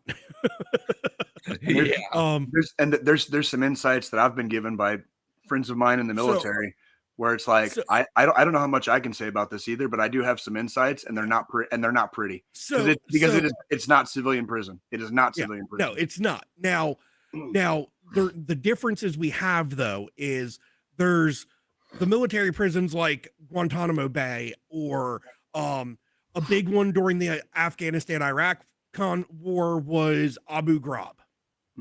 Yeah. I know a guy who was in that unit. I know a guy who was in that unit. Like my cousin, who was the 2-star general, was the fucking provost marshal of the fucking army at the time that all went down. So he had to fucking sit in front of Congress and answer a bunch of questions on why that went down. Yep. But those are military prisons, but those are military prisons for people we capture for terroristic threats. Yeah. Leavenworth. Then you have Leavenworth is a little bit different than that. Then we have Leavenworth being the biggest known military prison, which is for the guys and gals that were in the service that did stupid shit while in the service.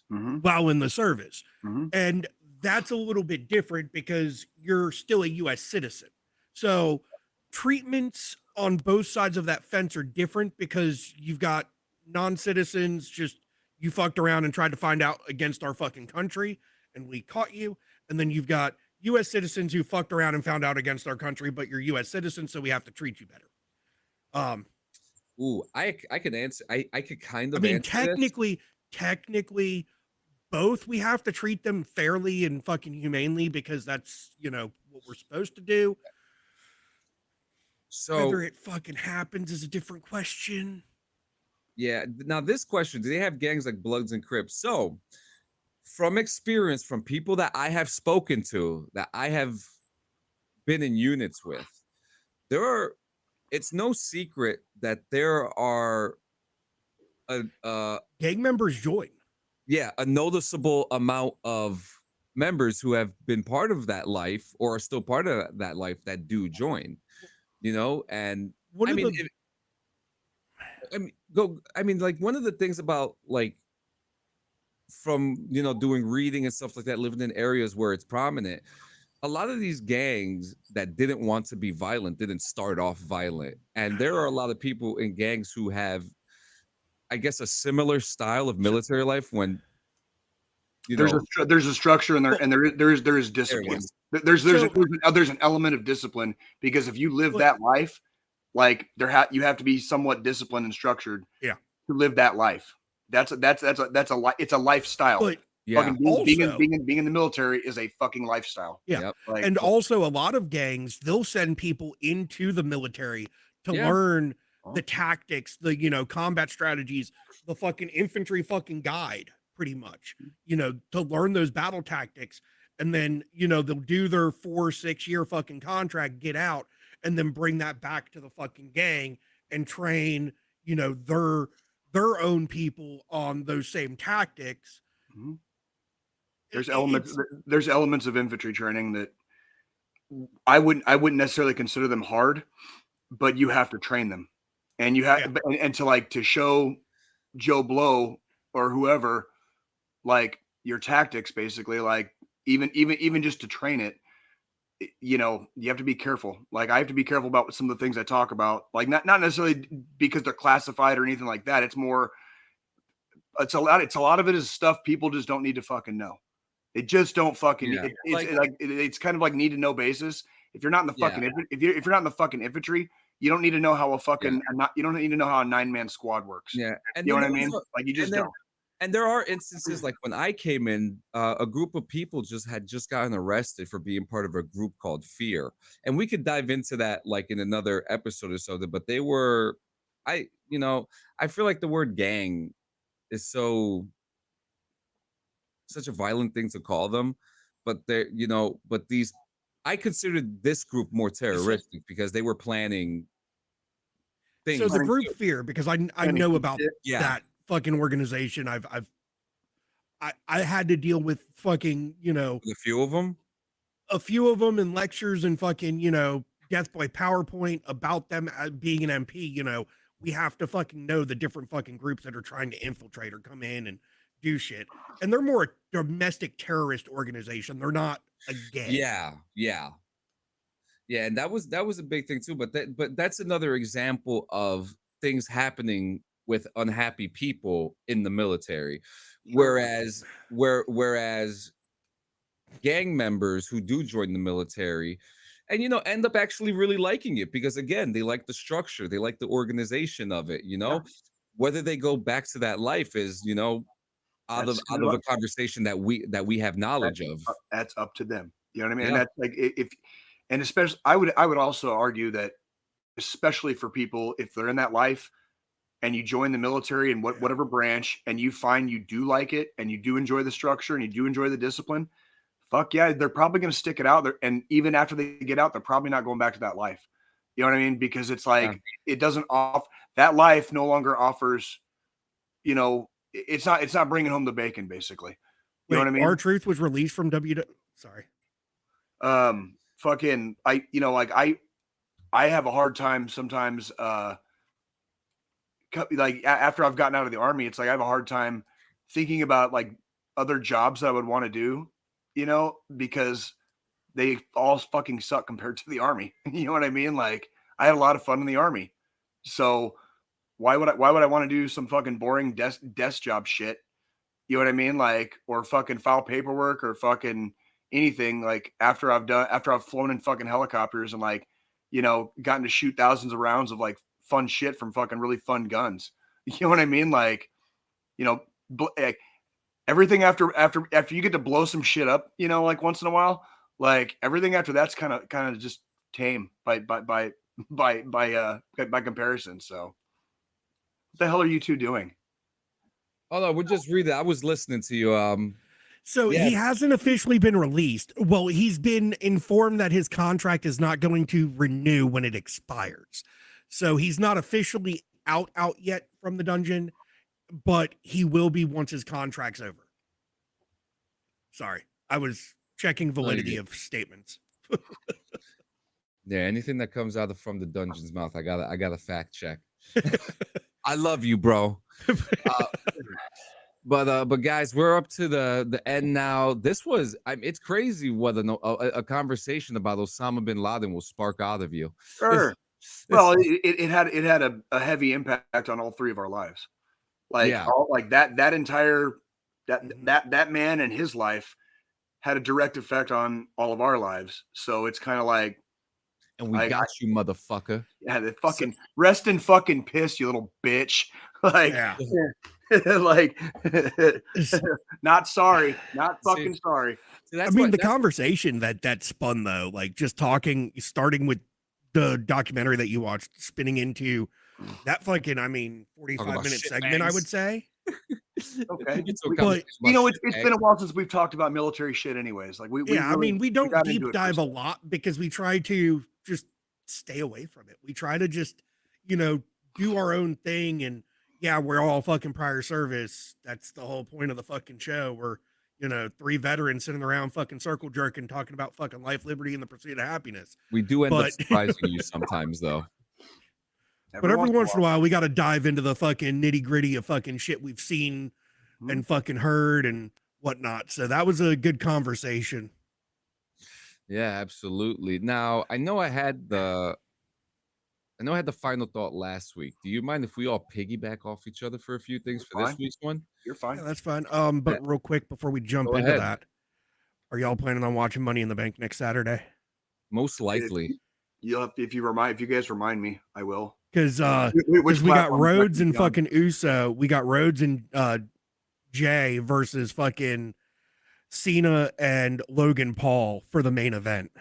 Ew, fucking Logan Paul. No, that's good. At least we know John Cena's gonna. Which platform is that gonna be on? Peacock. You got my login, bro. Okay. Tracking. I've been playing the shit out of WWE and my rivalry with Logan Paul, and I've just been beating the fucking piss out of him. Like, he's a fucking YouTuber. There was a feature in that game where you could like break his back and like end his career. Yeah. You know what I mean? It's funny. I was playing a rivalry match with I think another wrestler, JD McDonough, and I play the game on Legend, right? Did they give McDonough a big ass fucking head like he has in real life? Yeah, they did. And I'm playing the game, and I set the game that if whoever loses the rivalry is injured for 42 weeks, right? I accidentally lost the match. And I glitched, and my whole universe mode got glitched. My wrestler never came back. He died. My wrestler died. That's what happened. JD McDonough murdered him. This bitch had to factory reset his fucking game. I had to restart the whole universe mode because of that shit. God damn. I was so fucking pissed but man, that shit was pretty funny. But yeah, guys, we're here at the final thought, and I kind of want to start off with something because it's June 1st. You're going to see rainbow flags all over the place with all these companies saying we support this and we support that. And over here in DD214, we don't need a flag or a symbol or anything to let you know that we have a J. Yeah, exactly. And then we got the 40%er right here, and we have the observer right over here.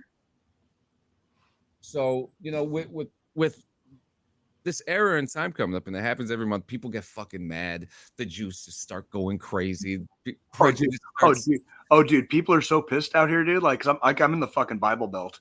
They fucking hate this shit out here, dude. Like, they'll straight up comment on Facebook with their own fucking like profiles, like with some hateful ass shit, dude. Like, and like, look, over here in DD214, we love you, okay? And we know that there are a lot of members in the LGBT community who are veterans and active soldiers right now, who, and especially right now, there's a lot of crazy shit going on with some of the rules that are being changed. You know, that's out of our territory. And I mean, the biggest support is go to you guys. And like we said earlier, if you are able-bodied and if you want to serve, you should be able to serve. And I think that's a big problem that we're not seeing right now. And we just want you to know that you are not alone, honestly, because I have met people who, I actually know one guy who I thought his whole service, I thought he was straight. I honestly thought so. And when he came out of the army, when he left the army, he came out and he explained like he didn't want to talk about it during his time in the military. And it's nobody's business. It's nobody's fucking business. You know, right? And at the same time, he talked about the positives of it, like, you know, it's nobody's business. And then he talked about the negatives of it, how scared he was. And no one should be scared to be themselves. No. That's like my big thing. So go ahead, take it. They shouldn't. And you know, the thing I want to piggyback off of this is because a majority of my service was during the don't ask, don't tell policy still being. Yeah. That didn't get disbanded until 13 or 14, 15. Yeah, something like that. Because I was already out by the time that got disbanded. It was still in effect. I'm one of the, you know, I had buddies from high school that, you know, came out of the closet in high school and they still joined even during that period, but they kind of kept it like our friend group knew they were, but they just, that was it. There was our close group. And my thing is, I don't care what way you swing, left, right, fucking down the center. If you know how to fucking do your job effectively and you can fucking do it effectively, I don't care. It doesn't fucking matter. Yep. Just your preference of life partner has nothing to do with how well you can fucking shoot a gun and fucking watch my back in a combat zone. It's correct. It's almost like freedom for one should be freedom for all, huh? Yeah. How about that? What a fucking concept in the United States of fucking America, huh? Which I mean, if I'm correct, the Constitution just mentions freedom. A little bit. It doesn't mention, you know, dividing the freedom and saying that this group of people should have more freedom than this group. Yeah. It just says freedom. Did you see what Bernie Sanders said on the Flagrant podcast a couple days ago? I didn't catch that. No. He said, and I want to make sure I say it correctly, because he was saying, you know, it doesn't matter what your social identity is. What do you stand for? Mm-hmm. You know, and that is a big thing too.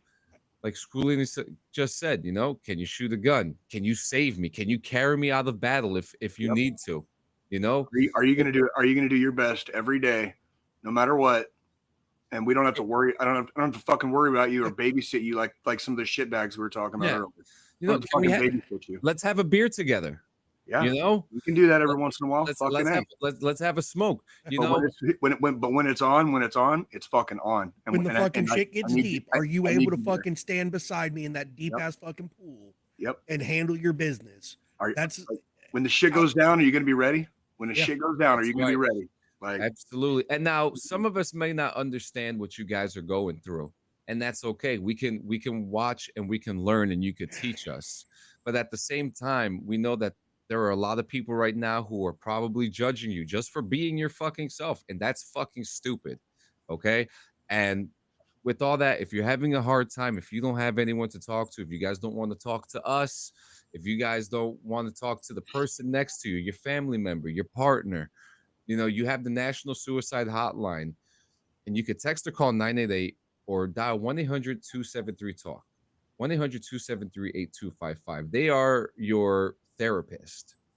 Okay. And the good thing about therapy, when you get a therapist and sometimes you get a new one, you have to get used to that. And sometimes having to speak to someone different every time you call this number can be kind of agitating. We get it. But the difference is it's a process. Yes, but the difference is that every single person that answers that phone on the other end of that line is there for you. Yeah, they care. They do. And they fucking give a shit. They care. Yeah. Yeah. They wouldn't be doing the job if they didn't. Yeah, and they're there for you to talk. Talk to them. Talk their fucking ears off, because that is what they're there for. Go ahead. And not just using that line, make sure, if you find yourself frequently needing that ear, needing to reach out, also make sure to go get in with therapy, get into a therapist, whether it's individual or whether you want to go to a group session, or, if you're married or with your life partner, depending on, what realm you're in, and you decide, hey, I want to go to therapy, but I want my significant other with me. I want them to understand what I'm going through. Family therapy is a fucking thing. Like, doing the family therapy. Me too. If it helps, it helps. And that's all that fucking matters. That's it. And there's enough choices out there for you to get the fucking help. Yes, there is. And I think this will be my final piggyback to go off of what you were saying, John. It is a process sometimes. I've had to change my individual therapist once already, and I've also I had to decline after a few sessions of a different type of therapy that they basically wanted to put me in, and it wasn't going to work. It was not going to work, and so I had to decline that particular brand of therapy, if that makes sense. And that's nobody's fault. That doesn't mean I'm not trying to get better. That particular brand of therapy was not what I need right now. You know what I mean? So I don't want to waste their time, and I don't want to feel like my time is being wasted with them through no fault of their own. Yeah. Because certain types of therapy aren't going to work for everybody. You know what I mean? That doesn't make us special or not special, or it's a real thing though. Like, not everything works the same on every person. Correct. So I'll stick with group and individual, and I'll leave the crazy stuff over here for like maybe another day when I feel better about it. You know what I mean? Like, straight up. Absolutely. Like, so it's 100% therapy, and these tools can be tailored to your individual needs. Yes. And 100%. It's never a bad thing if you have to shop around for a therapist. I've done it a million fucking times. Sorry. Fucking wife dropped something in the kitchen right above me. You're all right. And the fucking bang on the fucking floor was like, holy fuck. Oh. I thought something was coming through. But because I've been shopping around here lately myself, and I think I've probably in the past 6 months seen like fucking 10 different fucking therapists. Nothing wrong with that. And it's just trying to find that person that I can mesh with when I'm trying to talk through what I need to talk through. Correct. I went last year going into this year, I spent weekly for probably 3+ months. So probably like 12+ sessions before I had to cut the cord and say like, I need to see somebody else. So like, I'd already seen this person like 8 to 12 times plus. Yeah. Easily. And then I was like, I'm sorry. Like it ain't working. Like, so I need to go over here. I'm going to try this one over here now. You know what I mean? Like, and it sucks a little bit. Like, you feel, I feel bad, but it's something personal on that particular therapist. It's just like, we have reached an impasse, and I'm not comfortable moving forward after this impasse. You know what I mean? And like, they're, the vibe and the way y'all just meshed wasn't there. Correct. It was almost like it was like taking two negative ends of a fucking magnet and trying to push it together. And the resistance. There's resistance. Yep. And you don't necessarily want that resistance with somebody who is supposed to be your therapist. Like you need enough resistance so that if you're talking some crazy shit, they can bring you down to earth, but you don't want so much resistance that just talking about like your day or your week, you're feeling like off put by like their responses to you. It's really hard to describe, where it's just kind of like, I need some resistance, but not not that much. You know what I mean? Like I shouldn't have to fight to tell you shit. You know what I mean? I want you to tell me when I'm being a dumbass, but I also want you to listen when I'm trying to explain why I'm being a dumbass. Thank you. That's correct. Because then there's because you're gonna get eventually. It's gonna be like, you know, when we do this show, we do a weekly show. We go live. Some weeks we just don't have a lot to talk about as far as like what did you do this week? Fuck, man, not much, because I really just didn't do much this week. You know what I mean? Which could have been this episode, and it could have been. And then if you're a therapist though, just because the week was boring doesn't mean like we got to make some drama out of it. You know what I mean? Like we can just talk about a boring week then if that's what we're there for.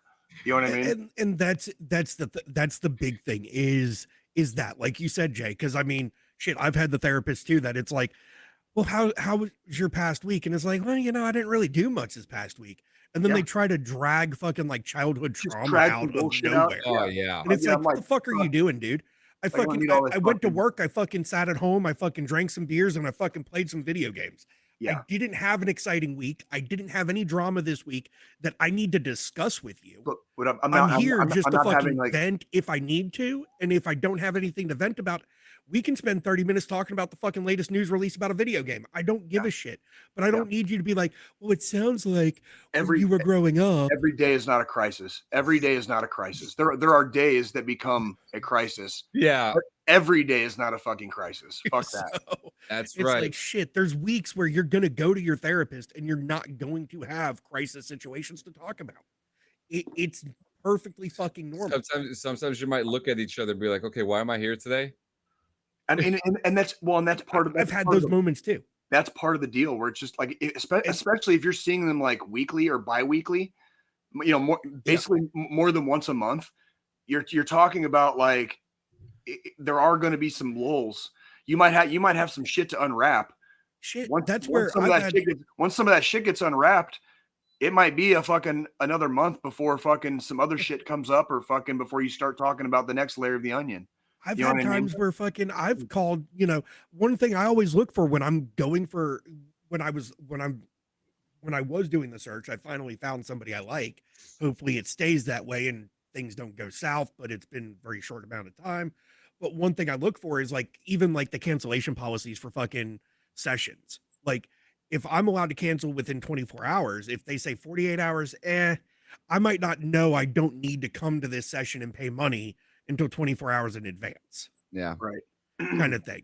But I look for that too, because it's like, if I don't feel like I need to come into the office that week to fucking sit down and talk to you, I'm not going to waste your time or my time. If it was one of those weeks and we've had, you know, a couple sessions that were the same way that month, I'm just going to fucking, you know, say, okay, well, this week we're not going to bother, you know, I'll see you next week. Yep. Absolutely. That happens. And that does happen. Like, yes, it does. And ladies and gentlemen, thank you so much for coming to another This is one of the best episodes we've done. Make sure you go to cleansanchezmedia.com, get yourself a mother lover shirt, and let people know that you love mothers. Fuck yeah. And but yeah, we'll be back. Same bat place, same bat channel. This is actually you can only buy the shirt if you're underneath, if you're a 2XL or less. Just throwing it the fuck out there. Or if you contact me, I have bigger shirts, way bigger shirts. He only has bigger shirts because of my fat ass.